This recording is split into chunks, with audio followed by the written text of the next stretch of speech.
Hello, and welcome to Ex Cult Ed, the podcast where I share my experiences, thoughts, and feelings after leaving the truth, otherwise known as the 2x2 way, the fellowship, the one true way. You get the picture. My hope is that in sharing this, it will be cathartic for me and perhaps make you, dear listener, feel less alone if you've been through or are going through something similar. This is my story.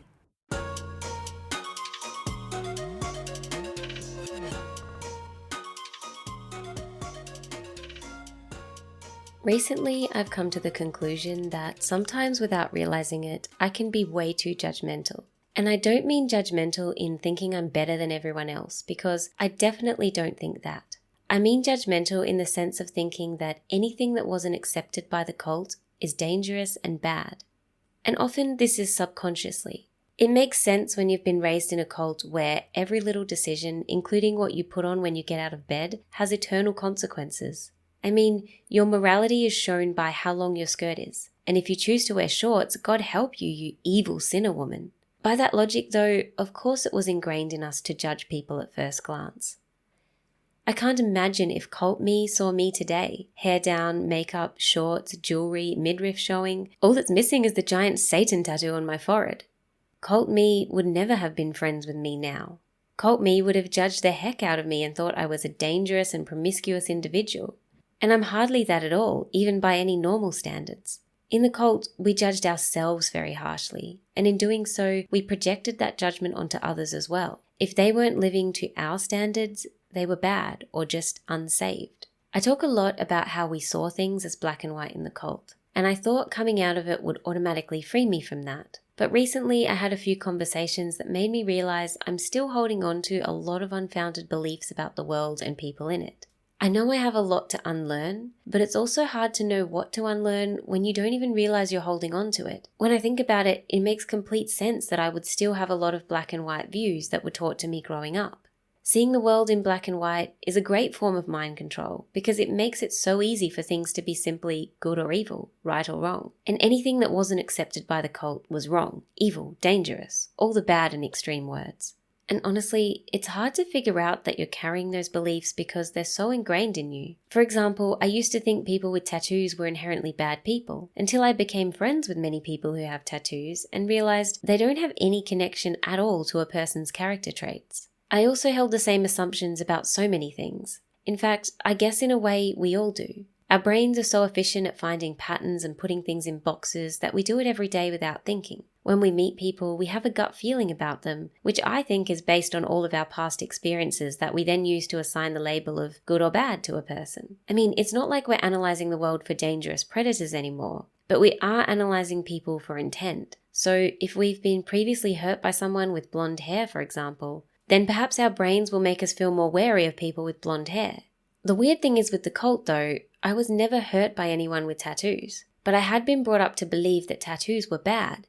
Therefore, anyone with them was bad and dangerous. And there's so many other things that I held the same beliefs about. I'll try to list a few, but I'm sure there's many more. And just because we've been discussing it, I'll start with tattoos. There is a verse in Leviticus about not making any cuttings on the flesh or marks on the skin. And I also think there was this association generally that people in gangs or who do crime tend to get tattoos. So I guess there was some correlation between tattoos and immoral behavior. But honestly, if I wasn't so scared of pain and making the wrong choice and it being on my body for life, I would probably get a tattoo now. Another thing was people who focused too much on self-image, such as excessive makeup, fancy nails, Botox, jewelry, dyed hair. In fact, anything that really focused more on image and objectification was a huge negative. I have been challenging this view by engaging in making myself feel more sexually attractive by wearing makeup and more sexually appealing clothes and not being ashamed of that. In fact, the whole makeup thing was an issue in my relationship when my partner expressed that he appreciates it when people wear makeup, and I took that as a personal attack, like, do you think my face isn't pretty enough as it is?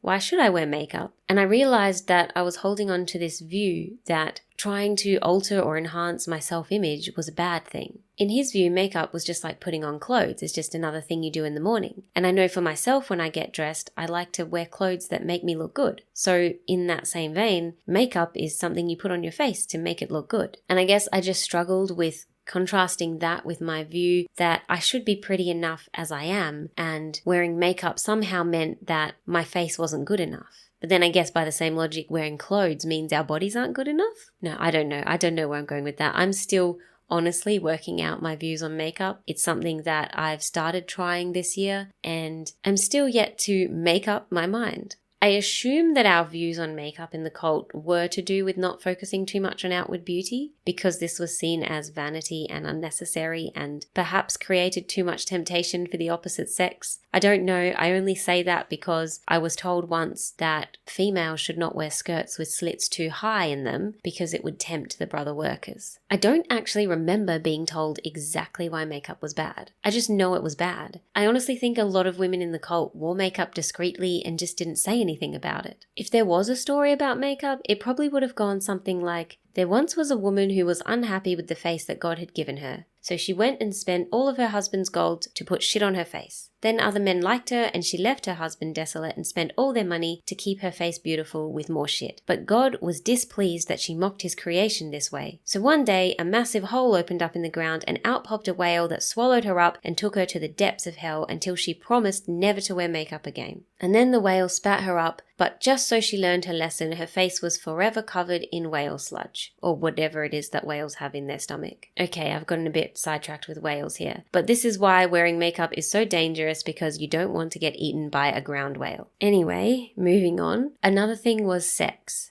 People who just want to have sex and not a relationship was seen as a bad thing in the cult. In fact, sex before marriage was wrong. This was obviously classified as immoral behavior in the cult. But there's nothing wrong with just having sex for fun and not wanting a relationship, right? To be honest, it is still a view that I'm struggling to get my head around. I personally view sex as special and sacred and something that I would much prefer to do only in a relationship with my person.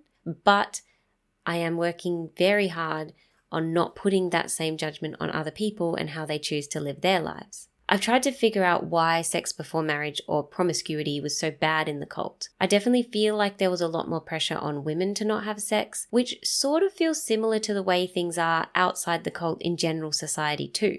It's just that in the cult, guys having sex was probably just overlooked rather than bragged about. Sexual needs or wants or desires was very much largely ignored. I think part of it was perhaps the focus on ignoring things that you desire, because depriving yourself of human wants and needs made you more holy and pure. So someone who has a lot of sex is seen as someone who has no self-control, rather than just a person making a choice about how they want to live life, a choice that shouldn't have any moral judgments attached. Something else that came up recently with someone important to me was their use of the word chick for women. You see, that word made me feel a reaction because I never grew up hearing it. Could you imagine a preacher or a man in the cult calling someone a chick? It's such a simple little word, and I don't know if this is normal in other parts of the cult, but the people I was around definitely didn't use that terminology, so I viewed it as a word that was demeaning for women. However, for this person and others I've talked to, it's a word they've used their whole life to just mean a female person. And look, having felt strongly against this word for many years and having attached so many connotations to it, it still feels a bit wrong to me, and I still struggle to dissociate my feelings about the word from the person using it. It's hard for me to hear someone use the word and not feel affected or assume something about their character and their views on women. But again, it is a bias I'm aware of and am trying to fight myself against when those feelings come up. It is definitely hard though, because as irrational as those feelings may be, they come from long-standing and deep-seated belief systems that have been ingrained in me for 26 years. Systems I'm only just starting to unravel. And the hard thing with challenging belief systems is if you push them too fast and too hard, you risk pushing back with full defenses blazing and subsequently holding on to those beliefs even more strongly. Language is very subjective. We can only understand each other because we have a joint agreement in society on what words mean. And we come up with this issue in the case of the chick because I have attached a different meaning to the word than somebody else. And I'm not sure which one of us is right, But I've realized for me, it comes down to understanding their intent. And in this case, their intent is not to degrade women. But again, like I said, our brains are so efficient at putting things in boxes that if we have a certain understanding of, in this case, a word, and someone else uses that word, our brain is very quick to put them in a box and assume things about them. And it takes time and self-reflection to realize that maybe it's not right to attach that assumption about a person to something as simple as a word. The thing that helps challenge my black and white thinking is being around people who are different to me, people who fit those boxes and challenge those prejudices. I feel like most normal people would have been exposed to a wider variety of individuals than we were in the cult because we were so protected.